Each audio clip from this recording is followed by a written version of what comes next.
재림 성도 여러분, 안녕하세요. 한국연합회 세계선교부를 섬기고 있는 김성민 목사입니다. 저는 이 시간 한국재림선교 120주년을 맞아 온 세상에 복음을 증거하기 위하여 120년 전 한 민족을 선택하신 하나님의 섭리를 소개하고자 합니다.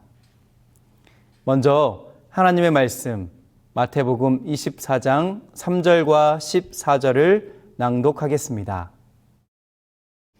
예수께서 감람산 위에 앉으셨을 때에 제자들이 조용히 와서 이르되 우리에게 이르소서 어느 때에 이런 일이 있겠사오며 또 주의 임하심과 세상 끝에는 무슨 징조가 있사오리이까. 이 천국 복음이 모든 민족에게 증언되기 위하여 온 세상에 전파되리니 그제야 끝이 오리라. 조선 말기의 농민들은 자신들의 터전을 버리고 해외로 노동 이민을 가게 됩니다. 그 이유는 일본의 침략과 배고픔을 가져온 흉년, 그리고 과도한 세금 징수였습니다. 많은 사람들이 이러한 시대적 어려움과 각자의 사정으로 인해 단신 또는 가족 단위로 이주를 신청했습니다. 신청자들은 일본에서 최종 신체 검사를 한 후 이상이 없는 사람들만 하와이의 사탕수수 농장으로 보내졌습니다. 그중 한 사람이 한국 재림교회 첫 침례자인 이응현 씨였습니다. 그는 가족 4명을 데리고 중간 기착지인 고베에서 이민 수속을 마치고 하와이행 이민선을 기다리고 있었습니다. 이응현 씨는 1904년 5월 어느 날 한가한 시간에 고베 시내를 둘러보다가 1m가 넘는 기다란 교회 간판을 보게 됩니다.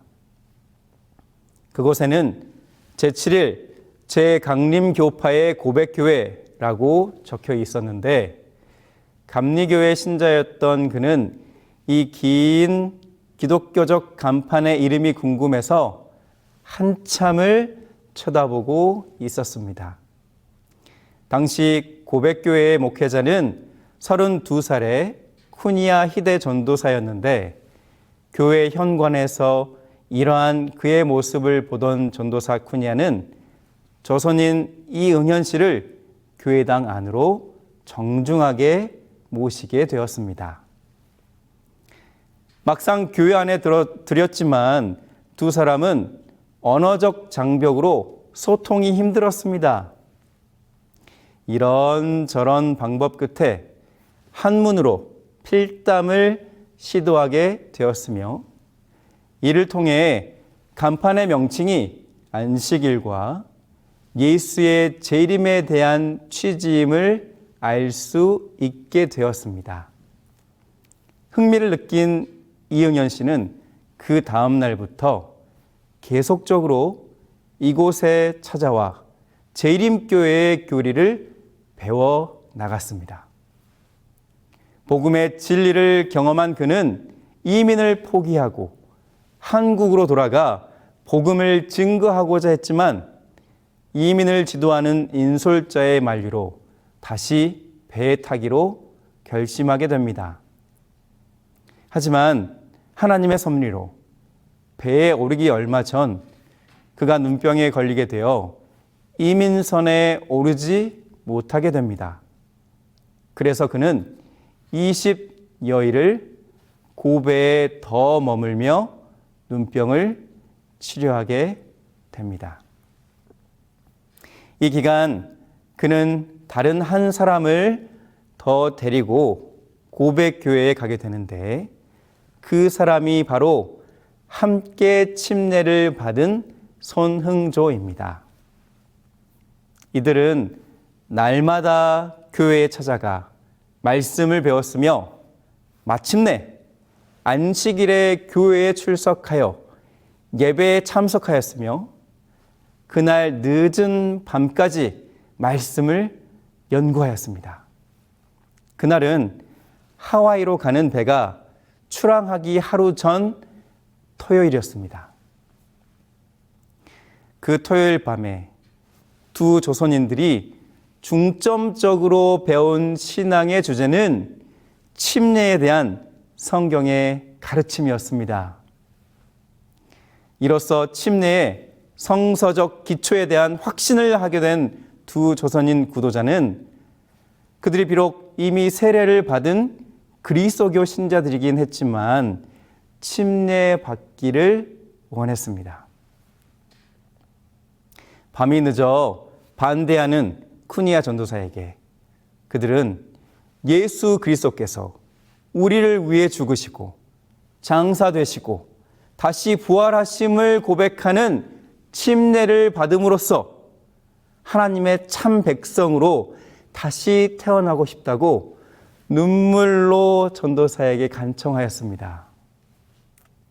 이미 밤 자정이 넘었지만 조선인 두 구도자의 간절한 소원을 물리칠 수 없다고 판단한 쿠니아 전도사는 고베 재림교회의 소수 교인들과 함께 깊은 밤중에 종이 등불을 들고 교회의 한 뒷산으로 가게 됩니다. 그리고 그곳에 있는 누노비키 폭포에서 침례를 베풀었습니다. 바로 1904년 5월 12일 조선의 첫 재림교회 신자가 등장하는 역사적 순간이었습니다. 이들을 통해 하나님께서는 복음의 빛이 조선에 전달되도록 귀한 통로를 만들고 계셨습니다. 이들은 침례 후 일요일에 출항하는 배로 인하여 얼마 남지 않는 시간을 함께 밤을 지새웠고 눈물로써 이별을 하게 됩니다. 그런데 흥미로운 점은 이응현 씨는 계획대로 하와이로 그날 저녁 배를 타고 출항하였지만 손흥조 씨는 어떤 결격 사항 때문에 그 배에 오르지 못하고 조선으로 귀환해야 한다는 지시를 받게 된 것입니다. 손흥조 씨는 어렵게 결정했던 하와이 이민이 좌절되어 낙담하였지만 또 한편으로 고베에서 배운 안식일과 재림신앙과 진리를 조선에 전파해야겠다는 각오로 돌아갈 준비를 하게 되었습니다. 그리고 조선으로 돌아오던 배 안에서 훗날 임기반 목사로 불리게 될 임형주 씨를 만나 여러 날 항해하면서 복음을 증거하게 되는 것입니다. 한국 선교는 이렇게 시작되었습니다. 이처럼 하나님께서는 120년 전 복음의 불모지였던 조선에 진리의 빛을 세우시고 그 빛이 성장해 가도록 도우셨습니다. 그로부터 120년이 지난 지금 한국에는 804개의 교회와 849명의 목회자 그리고 26만 4천여 명의 재림 성도가 안식일의 진리를 증거하고 있으니 이 얼마나 하나님의 은혜입니까? 서두에 말씀드렸듯이 하나님은 이 천국 복음이 온 세상에 증거되기 원하십니다. 120년 동안 한국 교회의 성장을 그 누구보다 기대하며 기다렸을 뿐 아니라 120년 동안 이 천국 복음을 온 세상에 전할 교단이 되도록 역사하고 계신 것입니다. 이제 우리의 시선이 세계를 향하길 바랍니다. 우리가 사는 이 지구에는 120년 전의 조선처럼 복음을 접하지 못한 수많은 영혼들이 있습니다. 그중 대표적인 곳이 바로 1040 윈도우 지역입니다. 이곳은 북위 10도와 40도 사이에 있는 중동과 아프리카로부터 아시아까지의 나라들을 말합니다. 이 템포리 지역의 나라들은 가장 인구가 많고 가장 가난하며 가장 기독교에 적대적이고 가장 복음이 적게 전해진 곳입니다. 33억이 넘는 인구가 이곳에 살고 있지만 그중 95%가 복음에 대하여 들어보지도 못한 영혼들입니다. 사랑하는 재림 성도 여러분, 우리 주님이 이 땅에 다시 오시기 위하여 우리에게 주어진 큰 사명과 거룩한 부담을 느끼지 않으십니까? 재림 성도가 재림을 기다리는 것은 아무것도 하지 않고 가만히 앉아 기다리는 것을 뜻하지 않습니다. 오히려 적극적인 기다림이어야 합니다. 예수님도 이렇게 말씀하셨습니다. 또 이르시되 너희는 온 천하에 다니며 만민에게 복음을 전파하라. 또한 재림교회 주석은 이렇게 권면합니다. 구원의 기별은 지구의 가장 먼 지방에까지 전파되어야 한다. 만일 이스라엘이 신실했더라면 실제적 이스라엘 민족에 의하여 옛날에 벌써 성취되었을 것이다. 이 영광스러운 약속의 성취를 위하여 하나님과 함께 일하는 것은 오늘날 교회가 수행해야 할 위대한 과업이다. 아멘. 그렇습니다. 예수님께서는 우리가 온 천하, 즉 지구의 가장 먼 지방에까지 다니며 복음을 증거하길 바라십니다. 그분은 우리를 통해 그리고 우리의 협력을 통해 세상 끝이 오기를 기다리고 계십니다. 사랑하는 재림 성도 여러분, 하나님께서는 천국 복음을 온 세상에 전파하기 위하여 우리를 택하셨습니다. 왜냐하면 이 복음이 온 세상에 전파된 후 그제야 끝이 오기 때문입니다. 세상 끝에 관하여 묻는 제자들에게 하신 예수님의 답변을 통해 우리는 이 사실을 확신할 수 있습니다. 이 천국 복음이 모든 민족에게 증언되기 위하여 온 세상에 전파되리니 그제야 끝이 오리라. 그러므로 예수 그리스도의 재림은 종말론적 사건에 달려 있다기보다 종말론적 시대에 그리스도인들의 역할에 달려 있는 것입니다. 우리의 눈과 관심이 마지막 시대의 징조적 사건에만 초점을 맞추기보다 오히려 복음 증거의 선교 사업에 우리의 초점과 관심이 있어야 할 것입니다. 많은 사람들이 재림의 징조인 전쟁과 기근, 박해, 지진 등 징조에 관심을 두지만 그러나 더 중요한 것은 바로 복음이 온 세상에 전파되는 것입니다.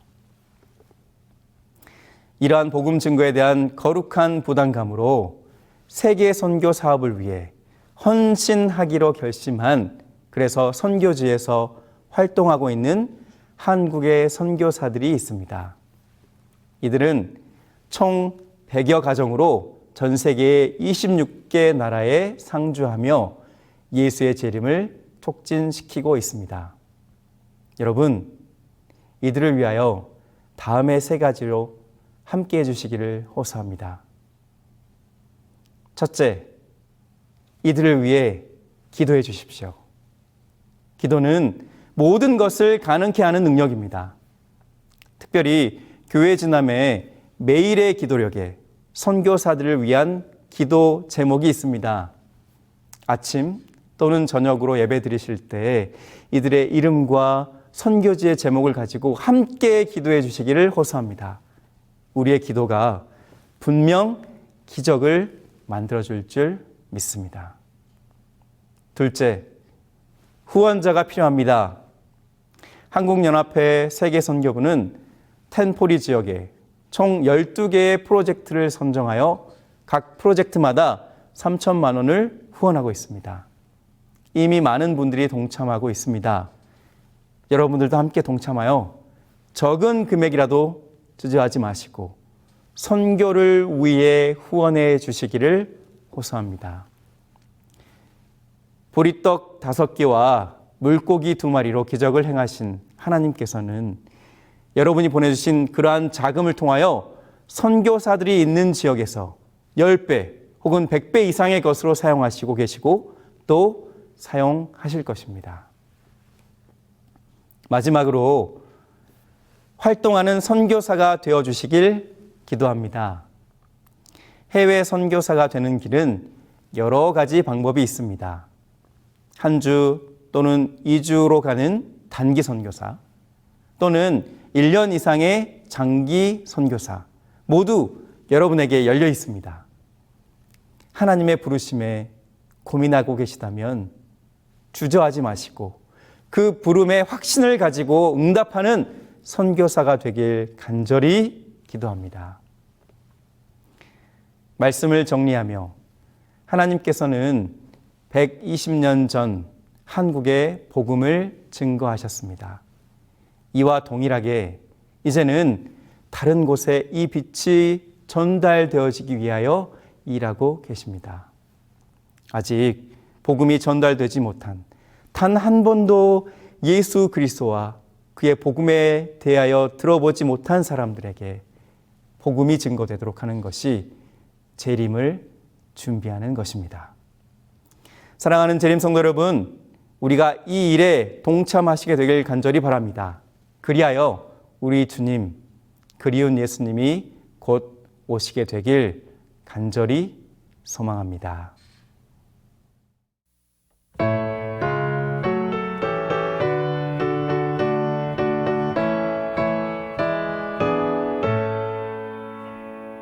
주 맡기신 일을 마치고 다 기쁘게 승천할 때 그 택하신 모든 무리 예루살렘 가겠네.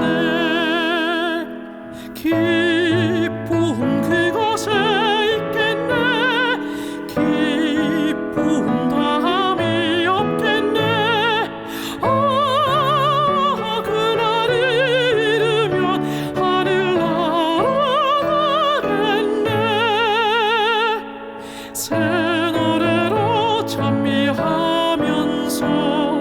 그 은혜를 감사하고 왕 되신 주 경배하며 예루살렘 살겠네.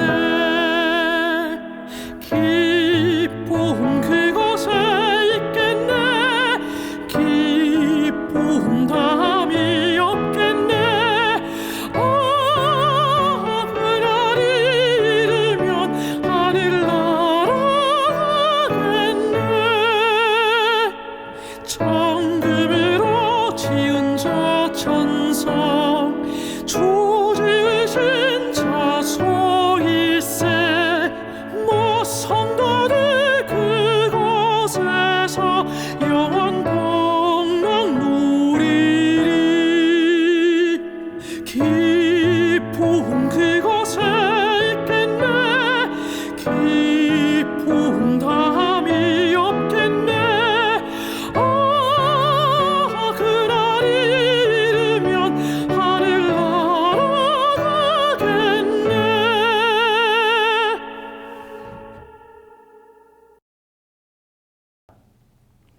하나님, 온 세상에 복음이 전파되리니 그제야 끝이 온다라고 분명히 약속하여 주심에 감사드립니다. 이 일을 위하여 120년 전 한국을 택하시고 복음의 불꽃이 타오르게 하셨음을 확신합니다. 이제 그 불꽃이 세계의 다른 나라에 전달되도록 저희를 사용하여 주시옵소서.